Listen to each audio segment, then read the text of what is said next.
मुझे याद आती है बात, एक शख्स हज़रत महबूब इलाही निज़ामुद्दीन औलिया की बारगाह में हाजिर हुआ और अर्ज़ किया, बाबा मेरी बेटी की शादी है, करम की नज़र फरमा दे। हज़रत महबूब इलाही ने फरमाया ठीक है, एक काम कर, वो खानका के सामने कुछ मिट्टी के ढेले पड़े हुए हैं, वो उठा कर ले कर के आ। मिट्टी का ढेला वो लेकर के आया।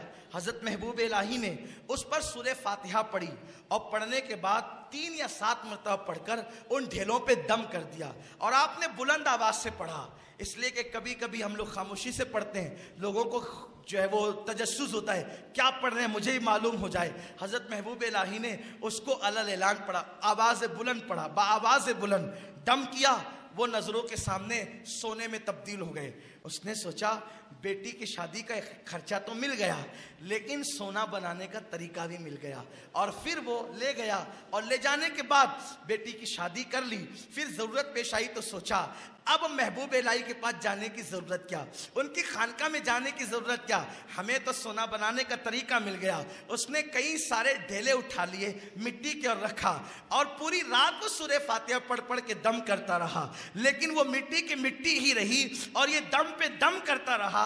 बल्कि अगर उस यूं कहा जाए तो मज़े के तौर पर आप कह सकते हैं कि उस दम करते करते उसका दम निकलने लगा, लेकिन उसके बावजूद भी वो मिट्टी सोना न बनी। सुबह को महबूब इलाही की खानका में आया, कहा बाबा क्या बात है, आपने तो 7 ही बार पढ़ा था और वो मिट्टी सोना बन गई थी और मैं पूरी रात भर पढ़ता रहा और वो, लेकिन वो उस मिट्टी के मिट्टी रही। हज़रत महबूब साहब ने, महबूब इलाही रहमतुल्लाहि ताला अलैह ने इरशाद फरमाया, ओ नादान तू बात कुरान की करता है, कुरान तो कुरान है, लेकिन निजामुद्दीन जैसी जबान तो पैदा कर, निजामुद्दीन जैसा दिल तो पैदा कर। तू दम करेगा तब भी जो है वो तेरी मिट्टी सोना हो जाएगी, लेकिन वो अंदाज होना चाहिए, वो तासीर होनी चाहिए। तो मेरे प्यारे आका अलैहिस्सलाम के प्यारे दीवानों, कुरान के होते हुए आमिलों के पास जाने की ज़रूरत इसलिए महसूस होती है कि हमारी ज़बानों में उतनी तासीर नहीं है। अब मैं इख्तिताम की तरफ अपनी गुफ्तगू को ले जाते हुए सिर्फ कुरान के मुताल्लिक कुछ बातें अर्ज़ करता हूँ और मुझे ये साबित करना है, जो मुझे उन्वान दिया गया है कि कुरान जो है हर बीमारी का इलाज है और जादू और सिफली अमल का, इल्म का इलाज भी कुरान के जरिए से हो सकता है। देखो बड़े से बड़ा जादूगर होगा, लेकिन अगर आमिले कुरान का आलिम, कुरान का आमिल पूरे यकीन के साथ अगर उसका मुकाबला करेगा तो यकीनन शिकस्त सिफली की होगी और जीत अल्लाह के कलाम की होगी। इसलिए कि कुरान वो किताब है, वो अल्लाह की किताब है। जैसे मेरे अल्लाह को तमाम अपने बंदों पर, मखलूक पर फजीलत हासिल है, वैसे उसके कलाम को हर कलाम पर फजीलत हासिल है। मेरा अल्लाह जैसा कोई नहीं, ला मिस्ल लहू वला मिसाल लहू वला जवाब, उसकी कोई मिस्ल है ना उसकी कोई मिसाल है। तो ये कुरान अल्लाह का कलाम है। अल्लाह अकबर। हमने कुरान की कद्र नहीं की, हमने कुरान की अहमियत नहीं जानी और ये कैसे कह दिया कि सिफली इल्म का जो है वो तोड़ कुरान के जरिए नहीं हो सकता, उसके लिए तो जादूगरों के पास ही जाना होगा। आज जे मैं तुम्हें बताऊं, हिंदुस्तान की सरजमीन पर आप आए और देखें अताए रसूल हिंदल वली मोइने बेकसा चारा सासे दर्द मंदा मेरा ख्वाजा हिंद के राजा हिंदल वली नायबुन नबी फिल हिंद सरकार ख्वाजा गरीब नवाज मोइनुद्दीन हसन संजरी सुम्मा अजमेरी जब हिंदुस्तान आए, आने के बाद पृथ्वीराज की मां इल्म नुजूम जानती है, बड़े बड़े जादूगरों का बसेरा है हिंदुस्तान। हिंदुस्तानी बुत खानों में एक एक दिन में 70 मन बुतों के आगे जलाया जाता है घी।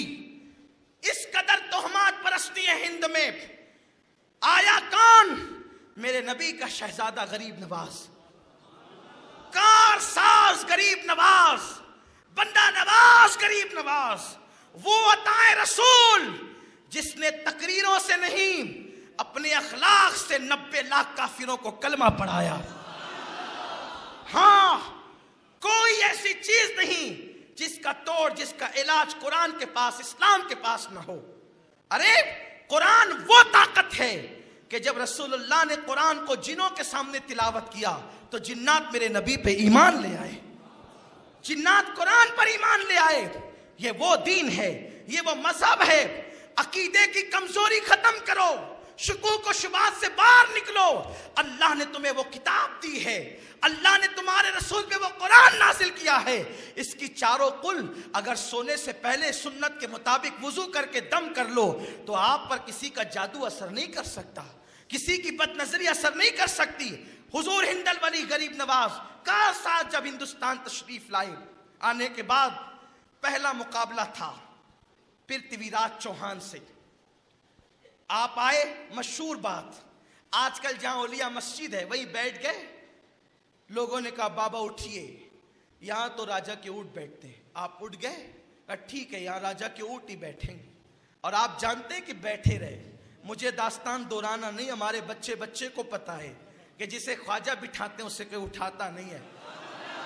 और यही बात हम हिंदुस्तान के फिरका परस्त लीडरों को भी सुनाना चाहते हैं।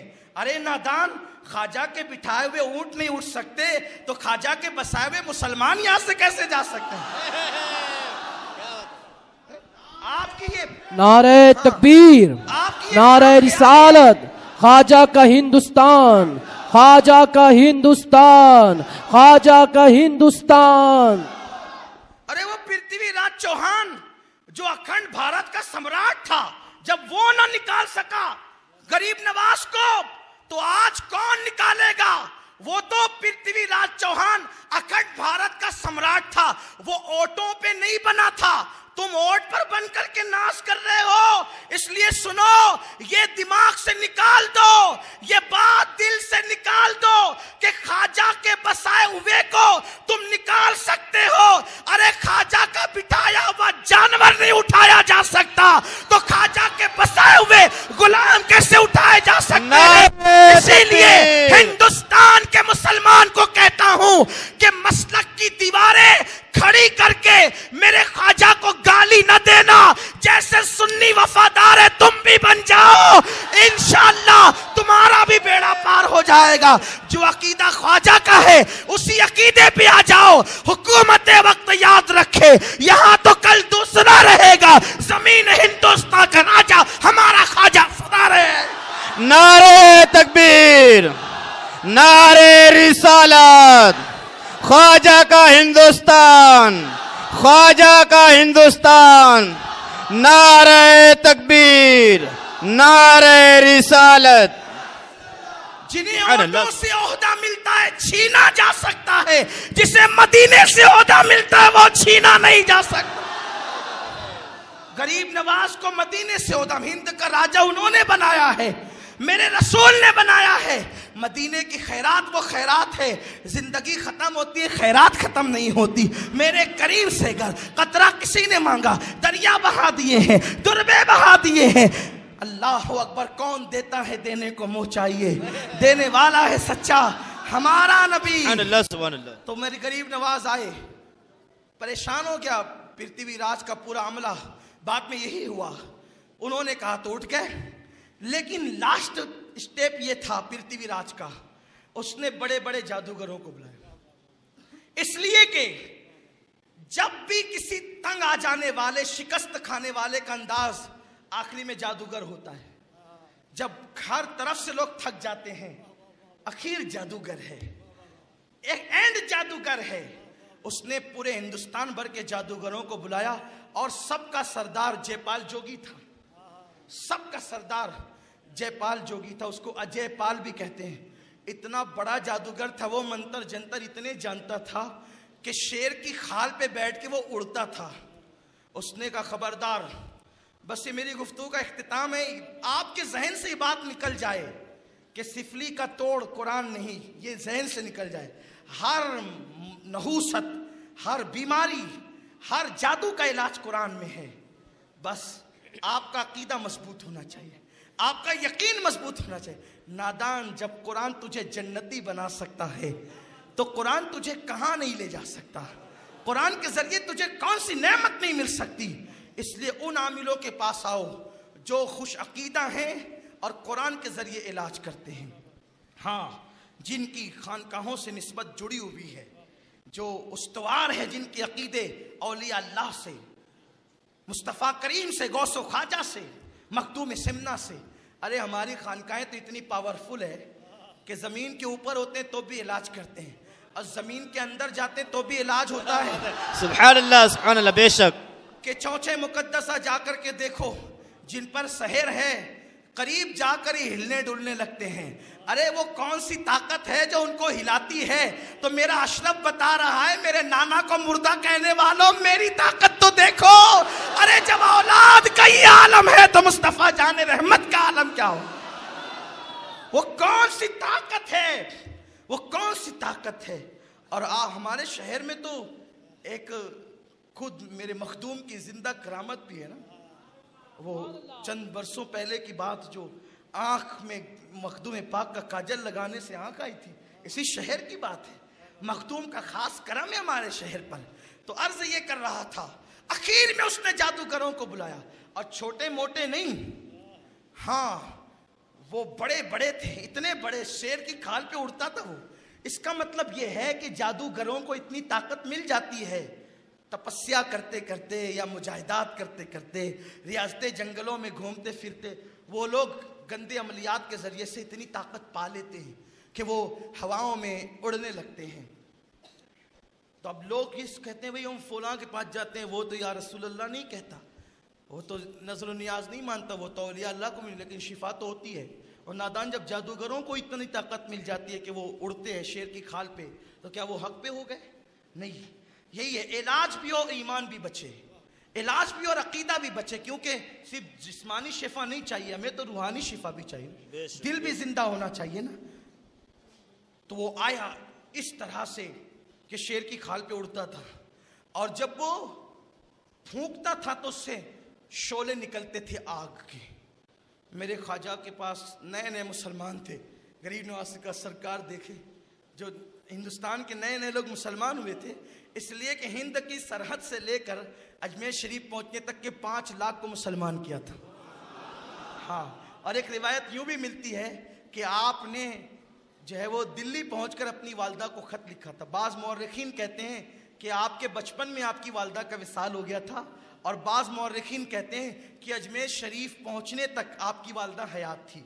तारीखी वाक़यात हैं, आप तहकीक कर सकते हैं। आपने अपनी वालदा को ख़त लिखा, औरतें तो वो भी सुन लें, कहा माँ यहाँ के लोग इतने जल्दी जल्दी मुसलमान होते हैं कि मैं बस थोड़ी सी बातें करता हूँ तो वो कलमा पढ़ के मुसलमान हो जाते हैं।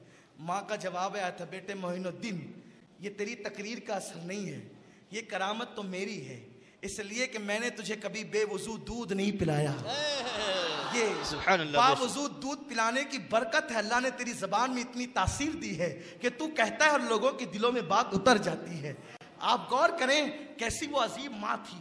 बहरहाल तो अर्ज ये कर रहा था कि कुछ नए मुसलमान हुए थे, उन्होंने कहा हजरत देखिए, अताए रसूल को कहा देखिए सरकार, वो आग बरसा रहा है, शेर की खाल पे उड़ रहा है।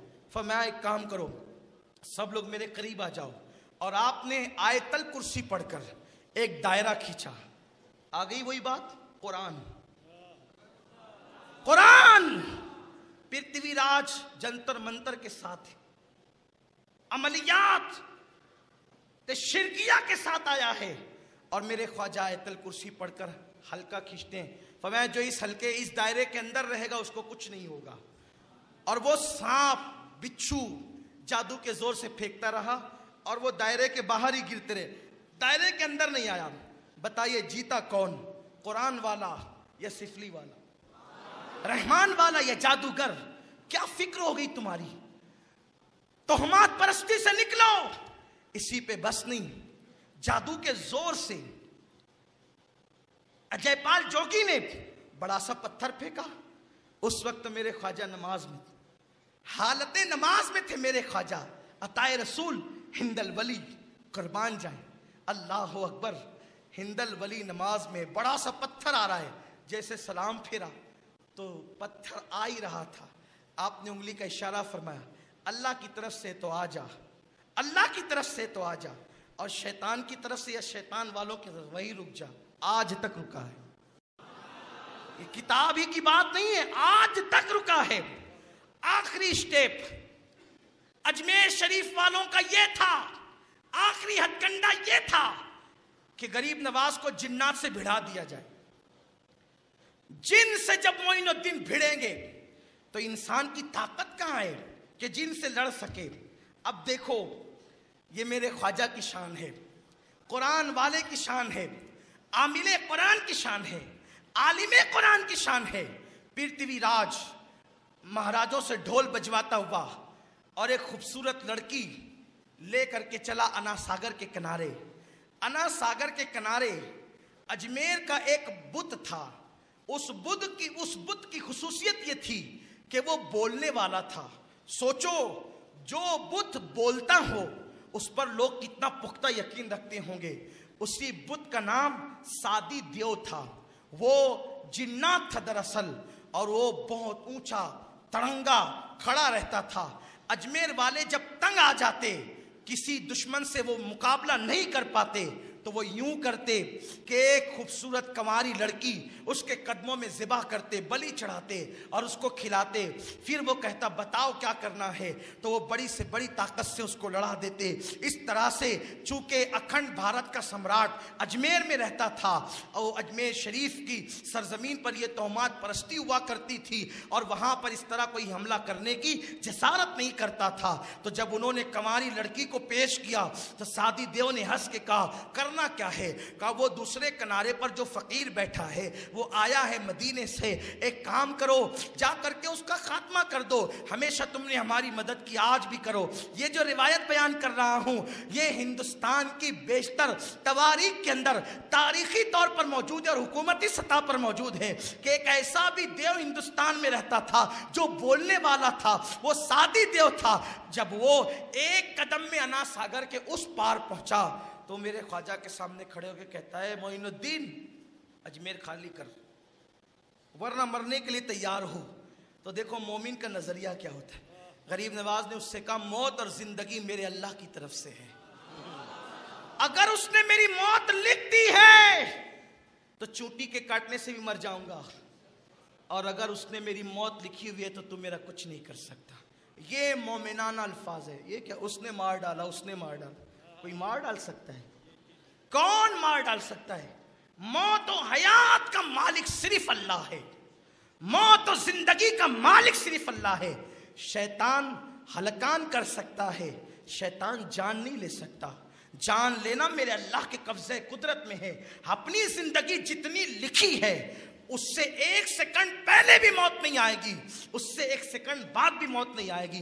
अपने जितना खाना अपनी तकदीर में लिखा है, अगर एक दाना भी हमारी जिंदगी का बचा है तो उसके खाए बगैर हमें मौत नहीं आएगी। आप क्या समझते हैं हमने सिर्फ ईमान लाने की बात की है और अकीदे में हम कमजोर रहे हैं? खुदा के लिए इस्लामी अकीदे पर आओ, तुम्हें कोई कुछ नहीं कर सकता। और सुन लो, बड़े से बड़ा जादू जब तक अल्लाह न चाहे वो भी असर नहीं कर सकता, कुछ नहीं हो सकता। उसकी मर्जी के बगैर पत्ता नहीं हिलता है। उसकी मर्जी के बगैर यूं ही जादूगर जान ले लेंगे? नहीं। अपना यकीन पुख्ता करो अल्लाह पर, उसके रसूल पर एतमाद करो, औलिया अल्लाह से निस्बतें मजबूत करो। तो जाते जाते इख्तिताम पे यही पैगाम देना था कि उसने जब अजमेर छोड़ दे मोइनुद्दीन, वरना मरने के लिए तैयार हो जा। फरमाया कि जिंदगी और मौत का मालिक मेरा अल्लाह है। अगर मौत लिखी है तो आएगी और नहीं लिखी है तो तू कुछ नहीं कर सकता। उसने कहा मैं तुम्हें चुटकियों में मसल दूंगा। मेरे ख्वाजा ने कहा लड़ना हमारा मिजाज नहीं है, लेकिन लड़ने पे आते तो छोड़ते भी नहीं ना। गरीब नवाज करबला वाले का शहजादा, वहां कौन टिक सकता है? किसमें ताकत है टिकने की?